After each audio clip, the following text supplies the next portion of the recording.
Hello friends, welcome to my YouTube channel. I hope आप लोग अच्छे होंगे, स्वस्थ में जबरदस्त हूँ। दोस्तों,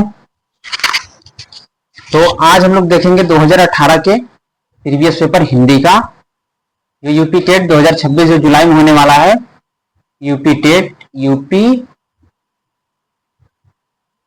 2026 को टारगेट करते हुए हम लोग आज हिंदी का प्रैक्टिस सेट करेंगे, प्रीवियस पेपर अच्छे तरीके से। ठीक, तो उम्मीद होगी कि आप लोग को इससे बहुत अच्छा हेल्प हो रहा है और अच्छे तरीके से इससे आप देख करके ये अंदाजा लगा सकते इस टॉपिक से क्वेश्चन बने हैं। ठीक, तो चलिए ज्यादा हम लोग इधर उधर बातें ना करेंगे, मेन मुद्दे पर आएंगे और अपने क्वेश्चन को सोल्व करना शुरू करेंगे। ठीक, चलिए पहला क्वेश्चन हमारा है, यानी क्वेश्चन नंबर 31, यानी कि 30 के बाद सीडीपी के बाद हिंदी आपकी शुरू होती है 31। ठीक, तो यानी पहला क्वेश्चन देखते हैं हम लोग कह रहे हैं कि कवि और उसकी रचना का कौन सा जोड़ा सही नहीं है। यानी कवि दिया और उसकी रचना दिया है, तो कौन जोड़ा सही नहीं उसको हम देखेंगे। तो ऑप्शन आपका देखिए डी राइट होगा। ठीक, ये गलत है, बाकी इधर सही है। कह रहे कि उद्धत शतक जगन्नाथ रत्नाकर की रचना है, तो उद्धत शतक भारतेंदु जी की नहीं, जगन्नाथ जी की रचना है। आई होप आप लोग समझ गए होंगे। ठीक, तो ये डी ऑप्शन आपका राइट होगा। और इसमें थोड़ा सा देखते हैं मेन पॉइंट क्या बनता है। कह रहे कि भारतेंदु हरिश्चंद्र को अन्य कवि अपनी रचनाओं के साथ सुमिलित है। भारतेंदु हरिश्चंद्र जैसे गंगावतरण, हिंडोला, कल एकर की, कल काशी, विराष्टक आदि जगन्नाथ रत्नाकर की रचनाएं हैं। आई होप आप लोग को समझ में आएगा। चलिए आगे बढ़ेंगे हम लोग, नेक्स्ट क्वेश्चन देखते हैं हम लोग। चलिए नेक्स्ट क्वेश्चन देखते हैं हम लोग। 32 यानी 32, लेखक और उसकी कृति के युग में कौन सा युग्म गलत है। ये भी यहाँ दिया है, यानी लेखक और उसकी कृति दिया है, कौन सा गलत है और कौन सा ये। चलिए इसमें भी आपका ऑप्शन डी राइट हो जाएगा। ठीक, और बाकी इधर देखिए हम लोग एक्सप्लेन को देखेंगे अच्छे तरीके से। कह रहे कि दर्शन दिग्दर्शन राहुल सांकृत्यायन की दर्शन है, दर्शन विवेचन से संबंधित पुस्तक है, अन्य युग्म संबंधित लेखकों के साथ सुमिलित है। जो अन्य जो है उनके साथ सुमिलित है, इसमें आपका निगेटिव यानी गलत पूछा था, गलत आपका डी राइट होगा। चलिए आगे बढ़ेंगे हम लोग, नेक्स्ट क्वेश्चन देखते हैं हम लोग। नेक्स्ट क्वेश्चन को देखते हैं 33 नंबर क्वेश्चन को। विराम चिन्ह की दृष्टि से कौन सा अशुद्ध है, कौन सा वाक्य अशुद्ध है विराम चिन्ह की दृष्टि से। इसमें देखिए आपका ऑप्शन हो जाएगा राइट, आपका सी होगा। ठीक, सी आपका राइट होगा। अब देखिए यहां समझते चलेंगे, वाक्य सी में हाँ के बाद अल्प विराम लगाना चाहिए, यथा हाँ मेरा यही विचार है। इस तरीके से वाक्य शुद्ध होगा। आई होप आप लोग समझ गए होंगे। बाकी इधर सही है। आगे बढ़ेंगे हम लोग, क्वेश्चन नंबर 34 को देखते हैं हम लोग। क्वेश्चन नंबर 34 को हम लोग देखेंगे। क्वेश्चन नंबर 34 को, कौन सा शब्द भिन्न अर्थ और प्रकृति का है। यानी कौन सा शब्द भिन्न अर्थ और प्रकृति का है, यानी ऑप्शन आपका डी राइट होगा, डी। देखते हैं हम लोग यहाँ पे, अधुनातन शब्द का अर्थ है आज तक का घटित काल, जबकि अन्य 3 शब्दों के अर्थ लंबे समय से चले आ रहे सतत कालखंड से हैं। आई होप आप लोग को समझ में आया होगा। चलिए आगे बढ़ेंगे हम लोग, क्वेश्चन देखेंगे हम लोग। क्वेश्चन नंबर 35, क्वेश्चन नंबर 35 को देखते हैं हम लोग। अर्वाचीन शब्द का विलोम होगा, अर्वाचीन शब्द का विलोम आपका हो जाएगा प्राचीन। ठीक, अब देखते हैं यहाँ अच्छे तरीके से, आपका ए राइट होगा। कह रहे कि अर्वाचीन शब्द का अर्थ क्या है, नवीन। कह रहे कि नवीन है जिसका विलोम शब्द प्राचीन होगा।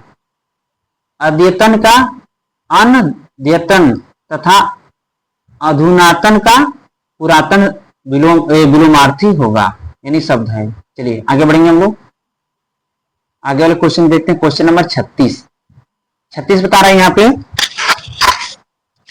36 क्वेश्चन कह रहा है कि व्याकरण की दृष्टि से कौन सा शब्द अशुद्ध है। अब देखिए अशुद्ध शुद्ध इसी में से क्वेश्चन बन रहे हैं। ठीक, तो इसमें व्याकरण की दृष्टि से कौन सा है आपका अशुद्ध, तो ऑप्शन आपका राइट ए होगा। ठीक, ऑप्शन आपका राइट ए होगा। कह रहा है कि व्याकरण की दृष्टि से विरहिणी शब्द अशुद्ध है, जिसका सही अर्थ शुद्ध अर्थ होगा विरहिणी, ये आपका शुद्ध होगा। तो आप देख सकते हैं। ठीक, चलिए आगे बढ़ेंगे हम लोग। आगे बढ़ेंगे क्वेश्चन नंबर 37। क्वेश्चन नंबर 37 कह रहा है निम्न में से कौन सा युग्म गलत है। इसमें आपका हो जाएगा राइट ऑप्शन आपका हो जाएगा बी। बी आपका राइट होगा। ठीक, बी आपका राइट होगा। देखिए करेंगे सब सब्ज बाग दिखलाना का सही अर्थ होता है, अर्थ है जो एक लालच देकर बहकाना, न कि हरा भरा, यानी कि इसका सही अर्थ होगा लालच देकर बहकाना। तो आपसे क्वेश्चन बन सकता है। चलिए आगे बढ़ेंगे हम लोग। क्वेश्चन नंबर 38 देखिए दिया है। क्वेश्चन नंबर 38 जो है, क्वेश्चन नंबर 38 कह रहा है कि मेरी भव बाधा हरो राधा नागर सोए अजात तन की झाई परे श्याम हरित दूती होए। उपयुक्त दोहे में कौन सा अलंकार है।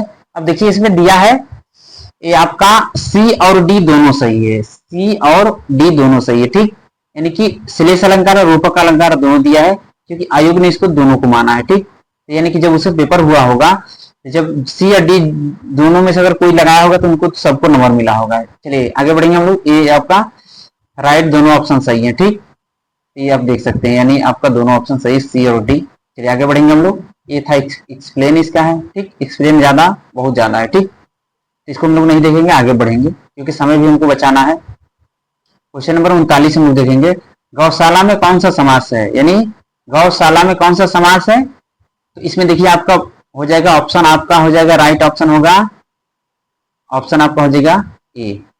ठीक, ऑप्शन आपका राइट ए हो जाएगा। ठीक, ऑप्शन देखते हैं। गौशाला का विग्रह करने पर गाय के लिए शाला स्थान अर्थ प्राप्त होता है, यह संप्रदान तत्पुरुष समास होता है। ठीक, ये तत्पुरुष समास में, यानी कि ऑप्शन ए राइट होगा आपका। आगे बढ़ेंगे हम लोग। क्वेश्चन नंबर देखिए समास यहां से, यानी दूसरा क्वेश्चन बन रहा है समास से। देखिए तो देशभक्ति में कौन सा समास है। तो देशभक्ति में आपका हो जाएगा राइट ऑप्शन सी हो जाएगा, तत्पुरुष समास। ठीक, अब कह रहे देशभक्ति का विग्रह करने पर देश की भक्ति अर्थ, यानी कि अर्थ प्राप्त होता है, अतः यह संबंध तत्पुरुष समास का प्रयोग हुआ है, यानी आपका हो जाएगा ऑप्शन आपका सी राइट होगा। आगे बढ़ेंगे हम लोग। क्वेश्चन नंबर 40 हो गया। अब 41 को देखते हैं हम लोग। क्वेश्चन नंबर 41 कह रहा है कि प्रागैतिहासिक में किस उपसर्ग का प्रयोग हुआ है। ऑप्शन आपका राइट ए हो जाएगा, प्राक। अब देखिए इसको अच्छे तरीके से समझते चलेंगे। प्रागैतिहासिक में प्राक उपसर्ग का प्रयोग हुआ है, जो व्यंजन संधि, यानी कि व्यंजन संधि के प्रभाव से प्रागैतिहासिक शब्द के रूप में उच्चारित होता है। करें यथा प्राक प्लस ऐतिहासिक, इसको जब संधि विच्छेद करेंगे तो प्राक प्लस ऐतिहासिक बताएगा। ठीक, ये भी ध्यान रखिएगा, आपसे अगर संधि में पूछ दे तो संधि में हमें ध्यान रखना है। ठीक, चलिए यहाँ प्रत्यय और उपसर्ग से पूछा है, यानी उपसर्ग के बारे में पूछा है। ठीक, यहाँ से आपको इसी का संधि विच्छेद भी पूछ सकता है। चलिए आगे बढ़ेंगे हम लोग। क्वेश्चन नंबर 42 को देखेंगे अच्छे तरीके से। कह रहे कि तुलसीदास किसकी कविता है, यानी तुलसीदास। तो आपका ऑप्शन हो जाएगा, ऑप्शन आपका हो जाएगा डी।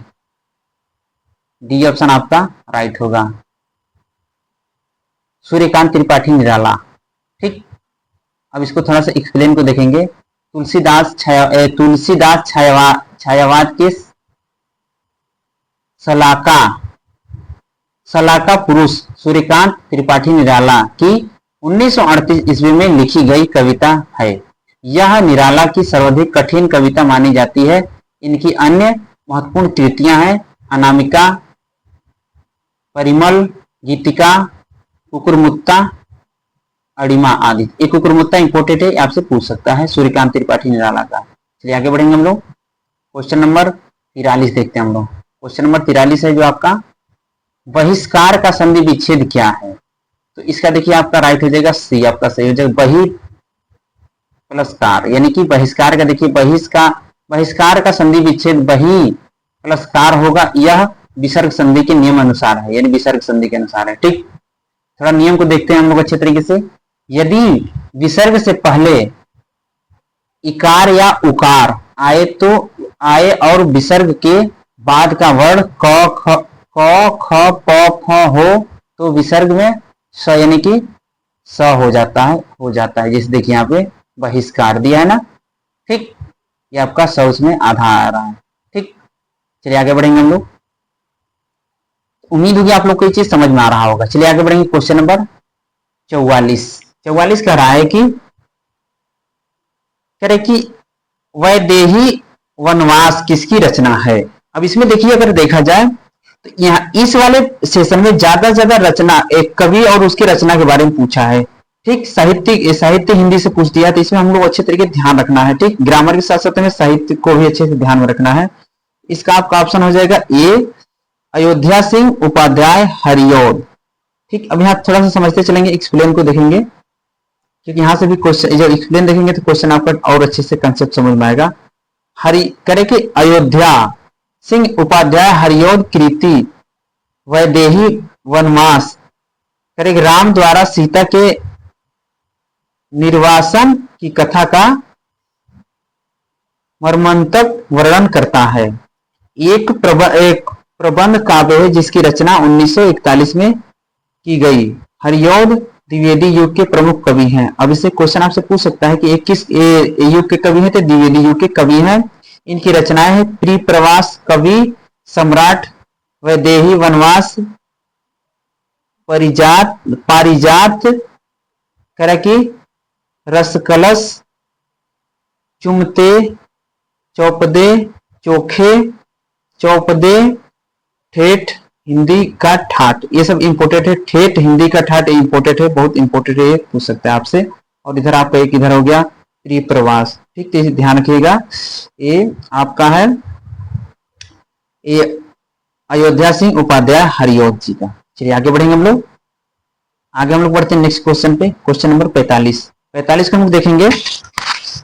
45 क्वेश्चन करें, निम्न में से पुल्लिंग शब्द का चयन कीजिए।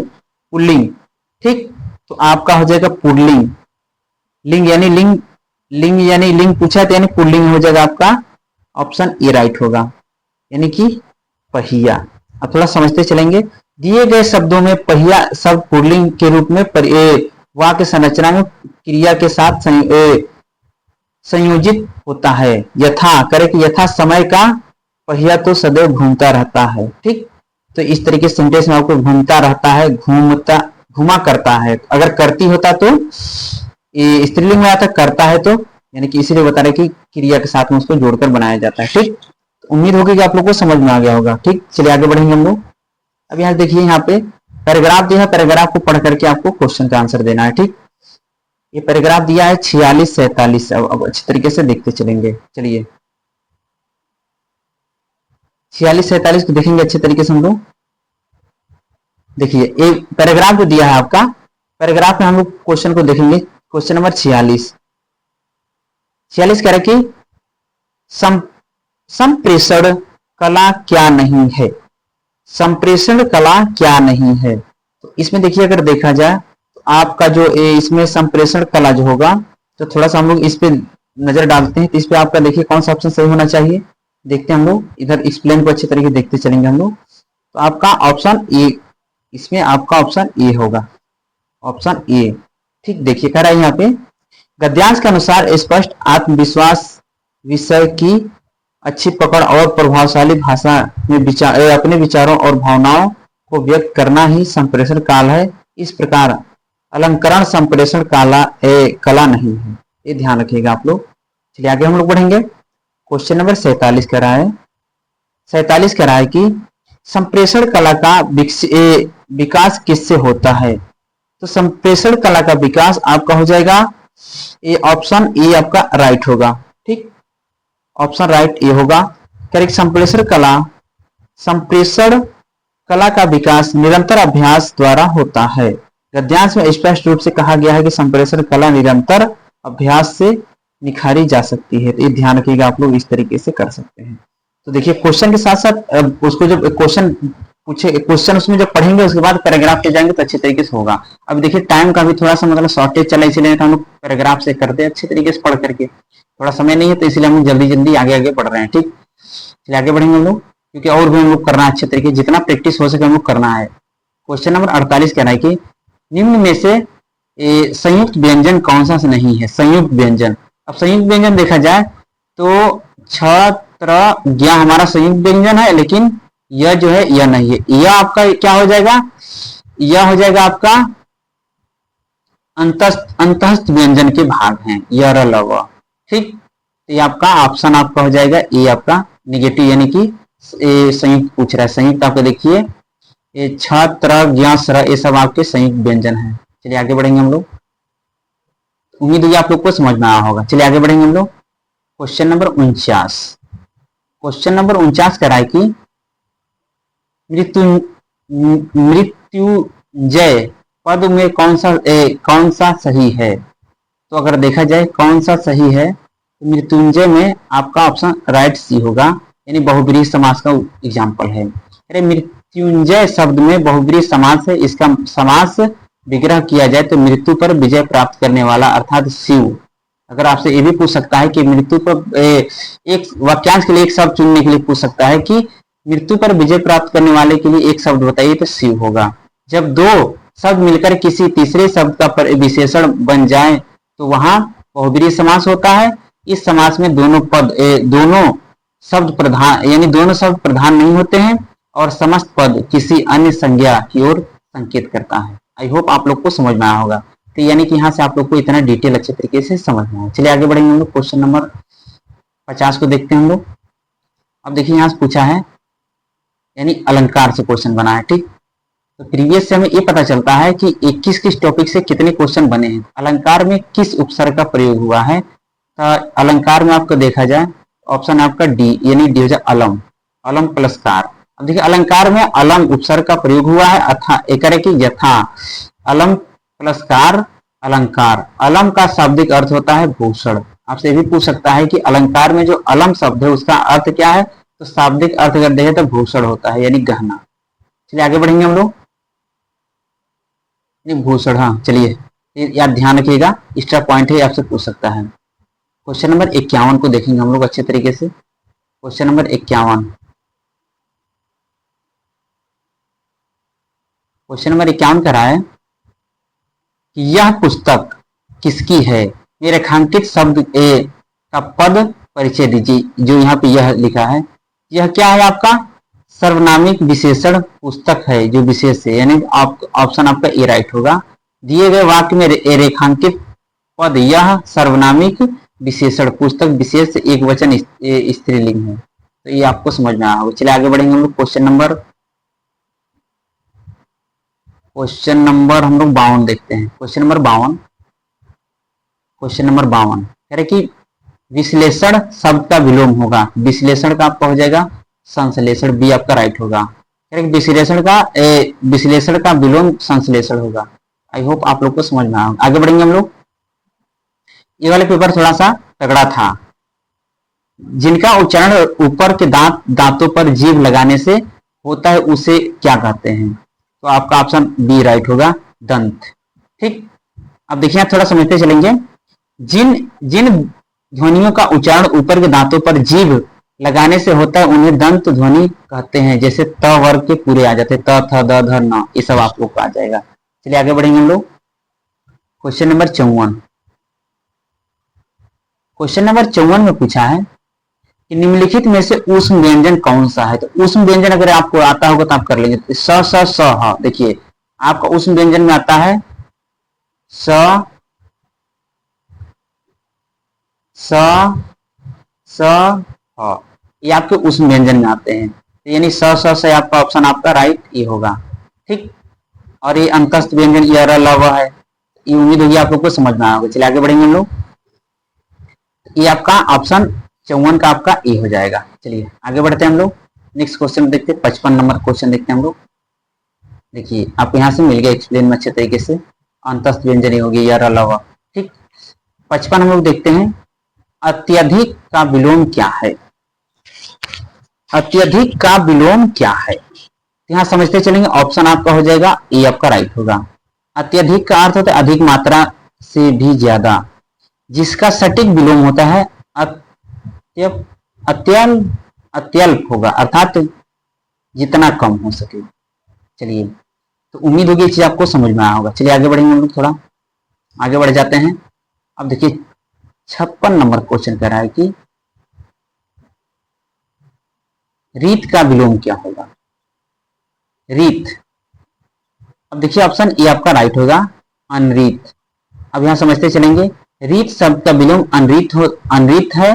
रीत शब्द का अर्थ ठीक से जुड़ा हुआ, सत्य, सही या सुव्यवस्थित होता है, और अनरीत का अर्थ है असत्य, गलत या अव्यवस्थित। तो ये आपसे हो सकता है कि अगर क्वेश्चन को और ज्यादा लेंथी बनाने की कोशिश करें तो आपसे इसका अर्थ पूछ सकता है कि रीत का अर्थ क्या है। तो रीत का अर्थ आपको याद होना चाहिए। रीत शब्द का अर्थ है ठीक से जुड़ा हुआ, यानी दोनों, आपसे दोनों में से पूछ सकता है, ठीक से जुड़ा हुआ, सत्य, सही, व्यवस्थित या व्यवस्थित। आपसे ये भी पूछ सकता है कि रीत का अर्थ क्या है, व्यवस्थित या ठीक से जुड़ा हुआ। तो ये चीज ध्यान रखिएगा, आपसे यहाँ से अगर क्वेश्चन बने तो आपको दिक्कत नहीं होनी चाहिए। आगे बढ़ेंगे हम लोग, क्वेश्चन नंबर 57 को देखते हैं हम लोग। 57 क्वेश्चन कह रहा है कि संकल्प शब्द में उपसर्ग बताइए। संकल्प शब्द में कौन सा उपसर्ग है, तो यानी कि आपका ऑप्शन ए होगा सम। ठीक, सम आपका सही होगा। संकल्प शब्द में सम, यानी देखिए सम जो दिया उपसर्ग लगा हुआ है। ठीक, यथा सम प्लस, यानी सम प्लस कल्प, संकल्प, यानी संधि विच्छेद भी आपसे पूछ सकता है कि इसका संधि विच्छेद क्या सही होगा। तो आप लोग ध्यान रखिएगा, इस संधि विच्छेद से आपसे कोई क्वेश्चन बन सकता है। आगे बढ़ेंगे हम लोग, क्वेश्चन नंबर 58। क्वेश्चन नंबर 58 को देखेंगे हम लोग। मुझसे खड़ा भी हुआ नहीं जाता, इस वाक्य का वाच्य होगा। यानी मुझसे खड़ा भी हुआ नहीं जाता, ये में कौन सा वाच्य, इस वाक्य में कौन सा वाच्य है, तो भाववाच्य। आपका ऑप्शन राइट होगा ए। क्रिया के जिस रूप से यह ज्ञात होता है कि वाक्य में क्रिया द्वारा संपादित विधान का विषय कर्ता कर्म भाव है, तो वाच्य कहते हैं, उसे हम क्या कहेंगे, वाच्य कहेंगे। ठीक, अब जैसे इतना अच्छे तरीके से दिया है, इसको आप आराम से पढ़ सकते हैं। मुझसे खड़ा भी नहीं हुआ जाता, ये सब क्या है, अवस्था रूप में भाव की प्रधानता है, अर्थात यह भाववाचक संज्ञा होना निश्चित होता है। ठीक, चलिए आगे बढ़ेंगे हम लोग, क्वेश्चन नंबर 59। क्वेश्चन नंबर 59 को देखेंगे। तद्भव और इसके तत्सम का कौन सा मेल गलत है। यहाँ पे देखिए, इसमें भी आपको बी और सी दोनों माना है, यानी बी और सी दोनों माना है कि कौन गलत है, दोनों का मेल गलत है। थोड़ा समझते चलेंगे। दिए गए युग में करे कि लुनाई लावण्यता का मेल गलत है। अन्य युग में सही लावण्यता का अर्थ होता है सुंदरता और होता है, यानी आपसे पूछ सकता है कि लावण्यता का सही अर्थ क्या है, तो सुंदरता होगा। अब लावण्यता मतलब इसमें आदमी थोड़ा सा दिमाग एक्स्ट्रा लगाएंगे कि लावण्यता मतलब नमक, तो कंफ्यूज हो जाएगा, यानी कि जल में लवणता होती है, तो अगर वहां थोड़ा दिमाग लगाएंगे तो ये ऑप्शन गलत हो जाएगा। अगर आपसे पूछे कि लावण्यता का अर्थ क्या है, तो सुंदरता से लिया गया है। ठीक, ये ध्यान रखिएगा। जबकि लुनाई का तत्सम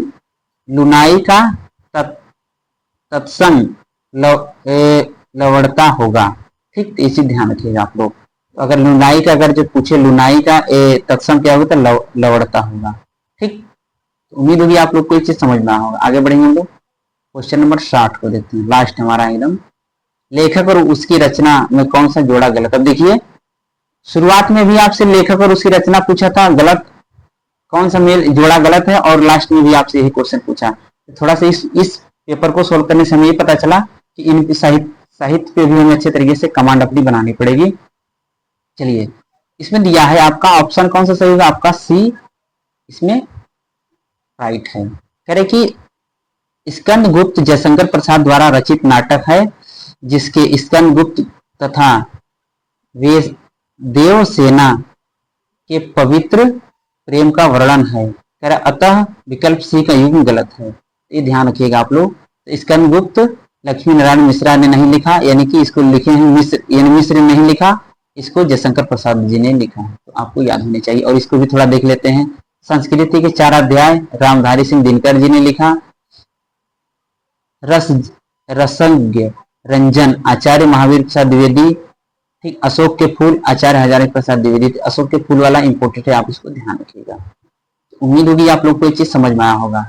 ये था हिंदी का, और अच्छे तरीके से आप अगर जो अपना एक एक सब्जेक्ट पकड़ के तैयार करेंगे, अच्छे से प्रीवियस करेंगे, हिंदी, सीडीपी, ईवीएस, इसको अच्छे तरीके से, तो आपका अच्छा खासा कवर हो जाएगा। ठीक, तो उम्मीद होगी आप लोग को समझ में आया। अगर देखिए, आप अगर सेकेंड लैंग्वेज संस्कृत या इंग्लिश है तो उसमें भी अच्छे तरीके से आप कमांड करिए, और अच्छे तरीके से किसी प्रकार को दिक्कत नहीं, आप आराम से अच्छा खासा नंबर ला सकते हैं। ठीक, तो उम्मीद होगी कि प्रीवियस से आपको ये समझ में आ रहा है, ये आपको आइडिया लग गया कि किस किस टॉपिक से ज्यादा क्वेश्चन बने हैं और कितना हमें पढ़ना है। ठीक, तो समय ज्यादा नहीं है, हम लोग ज्यादा ज्यादा प्रैक्टिस करेंगे, और मेरे द्वारा छोटी छोटी ये शॉर्ट वीडियो आपको सीडीपी और हिंदी की आप लोगों को मिलती रहेगी। कि ये मतलब उस जो मैं छोटा जो 5-6 मिनट जो भी क्लास रहेगी उसमें आपको एक क्वेश्चन जरूर देखने को मिलेगा। जैसे मैंने आप लोगों को कल रस वाला वीडियो डाला, उसमें रस का स्थायी भाव मैंने बताया, और पिछले वाले लेक्चर में आपसे पूछा भी था कि रस का अस्थाई भाव। ठीक, उसमें आप लोगों को मैंने पूरे 9 रस के बारे में डिस्क्राइब किया, तो उससे ये फायदा हुआ कि आपको यानी कि आपको याद भी हो जाएगा, और अच्छे तरीके से आपको उसमें से क्वेश्चन रिपीट होने के चांस रहेंगे। आई होप आप लोग को समझ में आया होगा। ये था 2018 के हिंदी का पेपर।